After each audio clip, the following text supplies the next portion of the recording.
Hey, what's up? Silas here. I've got a question for people on the political left in the United States of America.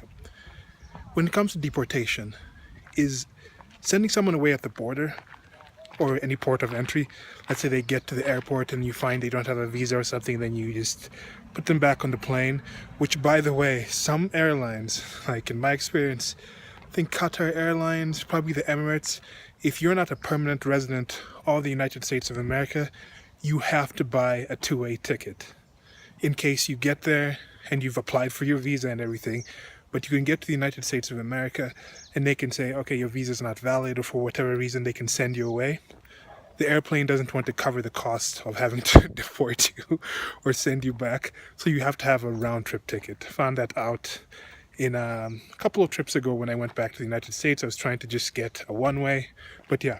Anyway, so is sending people away at the port of entry or at the border the same as deporting somebody?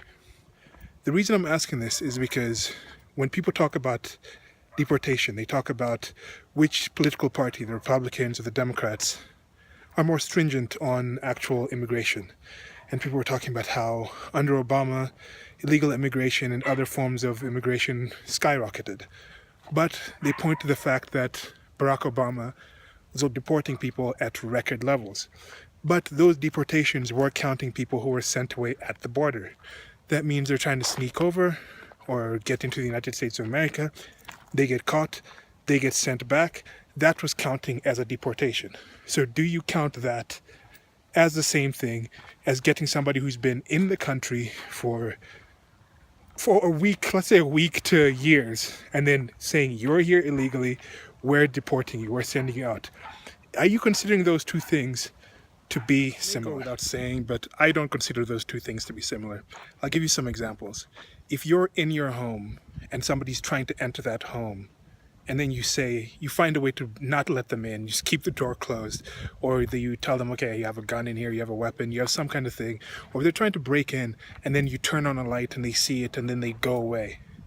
That is not the same thing as coming home and finding somebody in your house and then having to remove them from the house, or calling some police to come get them out, or some other kind of security. It's not the same thing.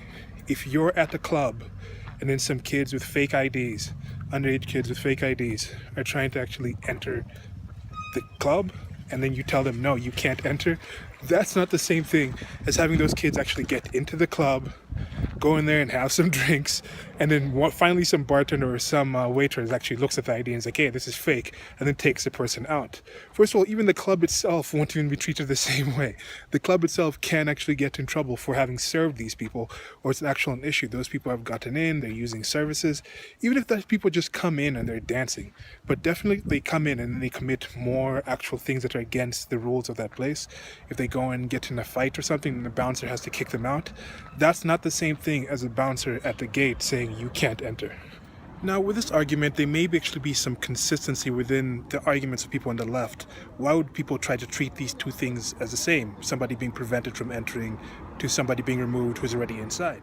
So one thing people try to do, at least it's a good thing to do, when you're talking about certain topics, try to personalize it, try to bring it home so it's not just in the abstract.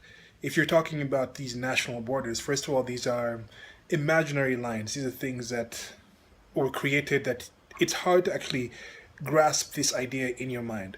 When it comes to something like, okay, you want to build a wall. Why would you want to build a wall? Well, why would you want to build a wall for your own house if people are trying to get in? That personalizes it.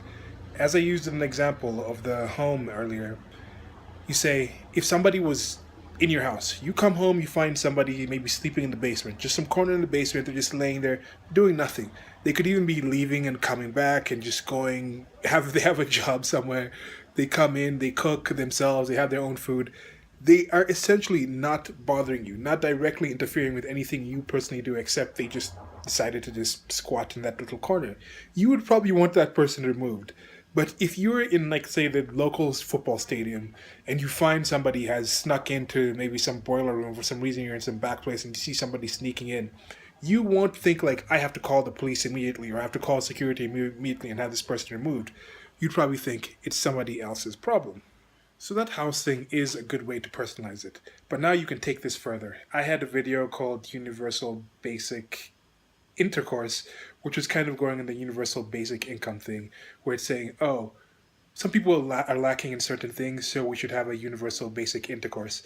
And this switching out the general situation to a sexual situation is another very good way to personalize things. So let's try it out with this whole sending somebody away at the border is exactly the same as them being in the house or them being in the country already, you catching them and then sending them out. Whether they've committed more crimes or not, people who say it's just the same or it's splitting hairs or it's no big difference. How about this? If this is a situation of sexual relations, is it the same if somebody says, at the start of it, it says, no, I do not want to have any sexual relations with you, and that person stops and leaves? Is that the same as somebody actually starting to have sexual relations with that person and then that person saying, oh, no, no, no, like, let me stop. Like, I don't want to actually have this happen anymore. Can you stop? That person decides to stop then, and then it happens. That's already a difference. Now, if it's already known that this person does not want to have sexual relations at all, and then somebody prevents that person from having sexual relations with that person, then that is a whole lot of difference than somebody knows, I do not want to have sexual relations with this individual. That individual starts having sexual relations with that person. Then somebody comes in and intervenes after that person has already violated that person's integrity with the sexual relations, with this sexual assault. That is a whole different deal. But now, one of the things that I'm wondering with people on the left who say there's no difference with this, is there something to this where people have this whole, in the Me Too movement, you have people talking about this regret assault thing where they start having sexual relations with somebody, and then after the case, even it's years after, they say, okay, I did not necessarily feel right about that, so it's assault now. So they're trying to treat it like it's just all the same. And I think there's some kind of bad consistency going on there. It's consistent, and consistency is something I like, so I'm kind of like, okay, yay, consistency. But when it's applied to the situation where they're not making distinctions between somebody preventing somebody being sexually assaulted, between somebody preventing themselves even starting the intercourse that they may later regret or not want to have, or just saying it's the same thing if somebody says no to begin with, or if they say no during, or if they decide to say no after. I think that's kind of a messed up thing. And then now going further, I think another way you can kind of see this being applied is when people are not making a distinction on this, when they're saying, okay, when it comes to something like abortion, they say, look, 20 weeks, after 20 weeks, no real big difference. Or they say, oh, Republicans, people on the right, conservatives don't really care about people being born. Like, they don't really care about kids. Because they'll say, like, oh, women can't have abortions, shouldn't have abortions, or we shouldn't have tax-funded abortions, or we should find ways to reduce the number of abortions. But when it comes to the kid being born, they also want to reduce welfare, they want to reduce supports for the single mothers and things like that. But they're acting like there's no option of getting situations where you're reducing the chance of the woman even deciding to have intercourse to begin with. It's just like intercourse is a given. The actual happening is a given. Absolute basic ingress or something. But no, that shouldn't be the kind of situation. I mean, there is difference. There's a difference between saying, yes, I do not want people to have abortions, and once they have kids, I do not want them to have to rely on or have this easy access or have this expectation of a reliance on a welfare system.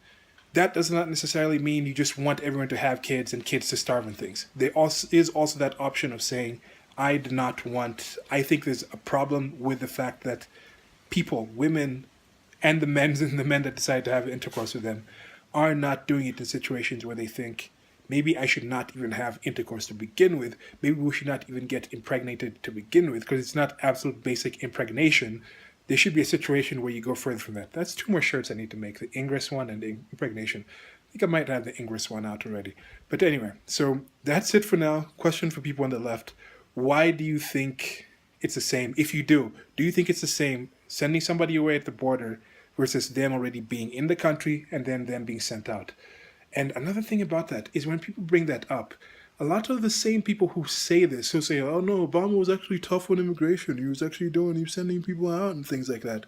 It's also the same people here who are saying there's no such person as an illegal person. So if they're being sent away at the border, why are they being sent away at the border if there's no crime? Because it goes further where people say, oh yeah, once there's immigration situation, it's you shouldn't send out the people, you shouldn't send away the people who haven't committed any crime. Now, when it comes further to that, if these people are being sent away at the border, if His Holiness, former President Obama, was actually really good at sending away people at the border, why are you bringing that up like it's a positive thing? Or do you think it was a negative thing that Obama was doing? Because if that's not a crime worth mentioning, then why was he sending them away at the border? Although, again, with the consistency, a lot of these people are also for open borders, and I kind of am as well. But open borders, welfare state don't really go together. So there's kind of questions there. If you go like pre, I think pre the World Wars, before people had visas and things like that, you'd be able to immigrate to somewhere. But you could pretty much go anywhere in the world if you could afford to go there, and you could stay there if you could afford to live there, as in get integrated, get a job, be part of the society, find a way to support yourself. That was a thing that you could do. Now, the difference is you can get there and you can just sit there and you don't really have to be able to support yourself through your own means and integrate with the community. So there's some differences there. Well, anyway, let me know what you think. Added a lot more to the end there. Like, share, and subscribe. Links below to the merchandise store. Till next video. So just want to add some vocabulary definitions here. The difference between a migrant and an immigrant, because I was having this conversation with somebody and got them mixed up. An immigrant is somebody from another country who has moved to a country to live there permanently. So even if somebody goes on a student visa and is there for years and years, has a work permit, they're not an immigrant. If somebody is working at the United Nations or something in New York and they've been there for 10 or 20 years, they're still not necessarily considered an immigrant.